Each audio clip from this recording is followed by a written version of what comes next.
좋은 날입니다. 주의 평강이 넘치시기를 바랍니다. 저는 오늘 고린도후서 6장 1절로 2절의 말씀을 가지고 하나님의 은혜를 바라 누리려면 하는 제목으로 여러분과 함께 은혜를 나누고자 합니다.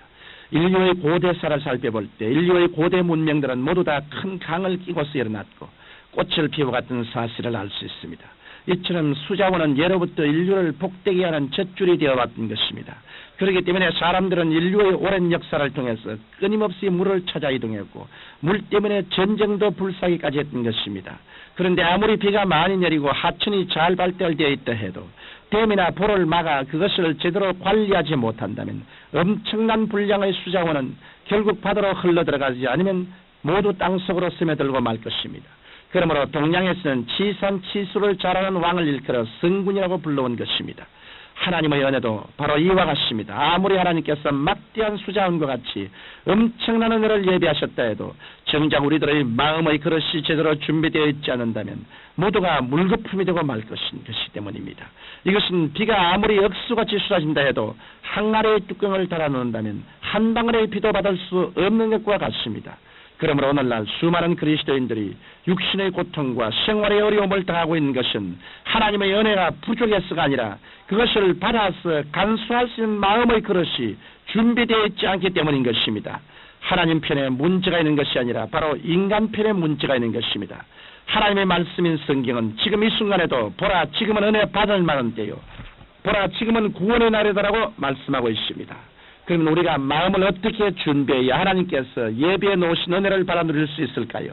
첫째로 우리는 하나님께서 우주의 절대 주권자이심을 확고하게 믿어야 합니다. 우리 천년 자원을 잘 활용하려면 그 자원으로부터 우리가 얻을 수 있는 유익이 무엇인가를 분명히 알아야 합니다. 예를 들면 물의 힘을 이용해서 전기를 얻을 수 있다는 원리를 알 때 우리는 강물을 막고 발전 시설을 갖추어 전력을 생산할 수 있는 것입니다. 이와 같이 우리가 하나님의 은혜를 받아 누리려면 우리에게 은혜를 주시고자 하시는 하나님은 과연 어떤 분이신가 하는 것을 분명히 알아야 합니다. 그렇다면 우리 하나님은 과연 어떤 분이실까요? 과연 우리 하나님은 어떤 능력을 가지고 계실까요? 우리는 이에 대한 대답을 하나님의 창조 사건과 예수 그리스도의 십자가 사건을 통해서 찾아볼 수 있습니다. 먼저 창조 사건을 통해서 알 수 있는 것은 온 우주 만물을 하나님은 직접 만드시고 통치하시는 분이시라는 사실입니다. 요한복음 1장 3절에 보면 만물이 그로 말미암아 지은 바 되었으니 지은 것이 하나도 그가 없이는 된 것이 없느니라고 기록되어 있습니다. 그렇기 때문에 이 세상에 있는 어떠한 피조물도 하나님의 법칙에서 벗어날 수는 없는 것입니다. 그 다음 십자가 사건을 통해서 알 수 있는 것은 하나님은 상처를 싸매어 주시는 하나님, 곧 구속주 하나님이십니다. 아담이 하나님께서 금하신 선악을 알게 하는 나무의 실과를 따먹은 이후로 모든 인류가 창조의 질서에서 벗어나 사탄의 권세 밑에서 종노를 하고 있을 때 하나님께서는 당신의 독생자 예수 그리스도를 이 땅에 보내셔서 인류의 모든 죄를 십자가 위에서 다 청산하신 것입니다. 이와 같이 우리 하나님께서는 창조주 하나님인 동시에 구속주 하나님이십니다. 그렇기 때문에 우리 하나님께서는 온 우주를 통치하시는 절대 주권자가 되는 것입니다. 이러므로 우리가 예수를 주로 믿고 하나님께서 우리의 절대 주권자이시라는 사실을 분명히 깨달을 때 우리는 비로소 하나님께서 내려주시는 은혜를 받아 누릴 수 있는 마음의 그릇을 준비하게 되는 것입니다. 둘째로 우리는 하나님께서 전지전능하신 경영자이심을 굳게 믿어야 합니다. 히브리서 1장 3절에 보면 이는 하나님의 영광의 광채시요 그 본체의 형상이시라 그의 능력의 말씀으로 만물을 붙드시며 죄를 정결케 하는 일을 하시고 높은 곳에 계신 위엄의 우편에 앉으시느니라고 기록되어 있습니다. 이와 같이 하나님께서 온 우주의 절대 주권자이신 동시에 만물을 붙들고 계시고 구원해 주시는 경영자이시기도 합니다. 그러므로 우리가 모든 짐을 우리 하나님께 맡기면 하나님께서는 그것을 맡아서 주관해 주시는 것입니다. 오늘날 수많은 그리스도인들이 기도할 때는 인생의 수고와 무거운 짐을 하나님께 맡긴다고 하면서도 기도가 끝난 다음에는 그 맡긴 것을 다시 찾아가기 때문에 하나님께로부터 응답을 받지 못하고 있습니다. 그러므로 우리의 문제를 온전히 해결받으려면 전능하신 관리자이신 하나님께 모든 짐을 의심 없이 맡겨야 하는 것입니다. 우리 하나님께서는 천지 만물을 창조하신 후 아무 일도 하지 않고 쉬고 계시는 분이 아니십니다.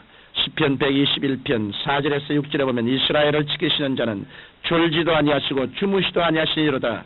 여호와는 너를 지키시는 자라. 여호와께서 내 우편에서 내 그늘이 되시나니 낮의 해가 너를 상치 아니하며 밤의 달도 너를 해치 아니하려더라고 기록되어 있습니다. 그러므로 우리 그리스도인들은 생활의 어려움이 닥치오고 환경의 먹구름이 밀려올 때 낙심하지 말아야 합니다. 문제가 생겼을 때 하나님을 원망하거나 낙심하지 말고 하나님께서 책임지고 경영해 주실 것을 믿고 모든 어려움을 하나님께 맡길 때 하나님께서는 우리에게 크신 은혜를 베풀어서 우리의 영혼을 지켜주실 뿐 아니라 우리의 인생길까지도 바르게 인도해 주시는 것입니다. 셋째로 하나님의 은혜를 받아 누리는 성도가 되려면 범사에 감사해야 합니다. 시편 50편 23절에 보면 감사로 제사를 드린 자가 나를 영화롭게 하나니 그 경외를 옳게 하는 자에게 내가 하나님의 구원을 보리라고 기록되어 있습니다. 이와 같이 감사는 하나님을 가장 기쁘시게 하는 계사인 것입니다. 그런데 혹시 여러분 중에는 좋은 일이야 감사할 수 있겠지만 좋지 않은 일을 보고 어떻게 감사할 수 있겠는가 만문하는 사람이 계실지 모르겠습니다. 그러나 눈앞에 보이는 현실만을 놓고서 인간의 척도로 좋다 나쁘다를 결정할 수는 없는 것입니다. 그러므로 당장 좋지 않은 일이 일어났다고 해서 하나님께 불평해서는 안 되는 것입니다. 그리스도인들은 좋은 일은 좋아서 감사하고 좋지 않은 일은 하나님께서 합력하여 선을 이루어 주실 것을 믿고 감사해야 하는 것입니다. 우리는 바울의 생활을 통해서 이와 같은 감사의 생활의 본보기를 볼 수 있습니다. 성경에서 바울처럼 옥에 많이 갇히고 매맞고 핍박받은 사람도 없을 것입니다. 바울 사도는 그 고통당하는 순간에 감사가 나오기보다는 원망이 나오기 쉬웠을 것입니다.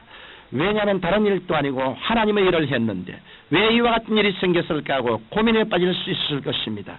그러나 바울은 극한 고통 가운데 빠졌을 때 하나님께 불평하는 대신 감사해야 한다는 사실을 잘 알고 있었습니다. 그렇기 때문에 바울은 절망의 장소인 감옥을 하나님의 말씀을 기록하는 소망의 장소로 바꾸어 놓았고 그 결과로 오늘날까지도 소망이 이런 사람들에게 한없는 용기와 믿음을 주는 위대한 사도가 되었던 것입니다. 청취자 여러분, 우리 하나님은 절대 주권자이시며 전지전능한 관리자이십니다. 그러므로 우리의 마음 문을 열기만 하면 하나님께서는 한없는 은혜와 축복을 내려주시는 것입니다. 여러분은 진정으로 하나님의 은혜를 받아 누리시기를 원하십니까?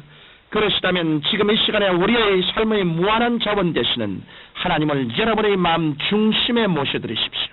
그리하면 여러분은 젖과 꿀이라는 축복의 생활 가운데 들어갈 수 있게 될 것입니다. 사랑이 많으신 우리 아버지 하나님, 주 예수 이름으로 기도하오니 모든 성도들이 우리 하나님을 의지하고 우리 하나님을 생명의 근원으로 삼고 하나님의 풍성한 의와 평강과 희락과 축복을 받게 하여 주옵소서. 예수님 이름으로 기도합니다. 아멘.